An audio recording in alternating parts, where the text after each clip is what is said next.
मस्सजोगचे सरपंच संतोष देशमुख यांच्या हत्या प्रकरणाने संपूर्ण राज्यात हळहळ व्यक्त केली जाते। अशीच घटना बीड जिल्ह्यातील परळ येथे घडली होती।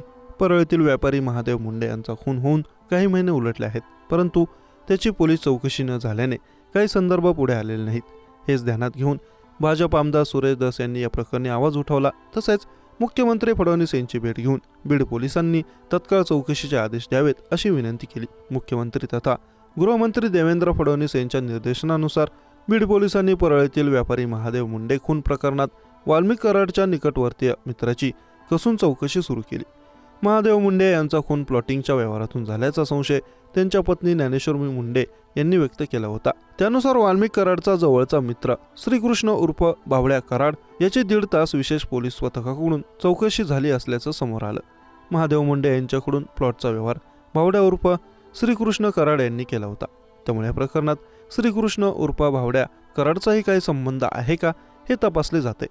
बीडचे पोलीस अधीक्षक नवनीत कावत यांनी स्थापन केलेल्या विशेष पोलीस पथकाने श्रीकृष्ण उर्फ बावड्या कराडची चौकशी केली।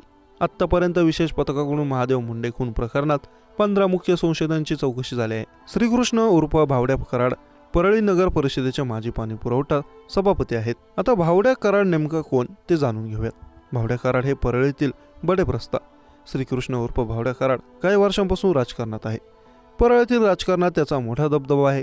वाल्मिक कराडचा जवळचा सहकारी म्हणूनही त्याची ओळख आहे। परळी नगर परिषदेचे पाणी पुरवठा सभापती म्हणून त्याने भूषवलं। धनंजय मुंडे यांच्यासाठी काम करणारा कट्टर पदाधिकारी आहे। परळीतील छोटा व्यापारी महादेव मुंडे यांचा गेल्या 16 महिन्यांपूर्वी खून झाला, परंतु अजूनही त्यांचे मारेकरी शोधण्यात पोलिसांना यश आलं नाही। जमिनीच्या व्यवहारातून त्यांची हत्या झाल्याचं सांगण्यात येते।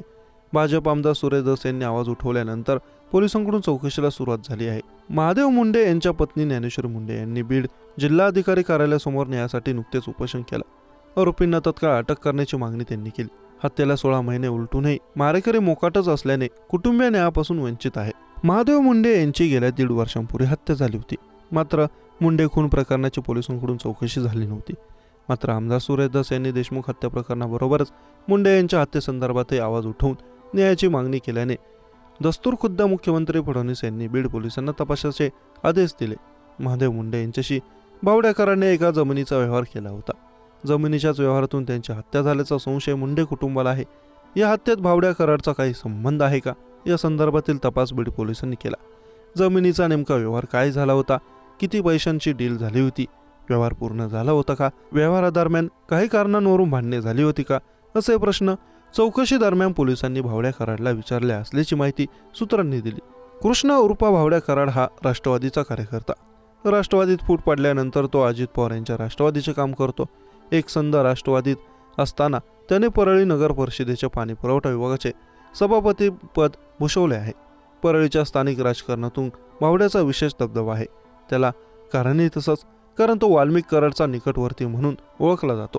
तसेच धनंजय मुंडे यांचा कट्टर समर्थक म्हणून ओळखला जातो।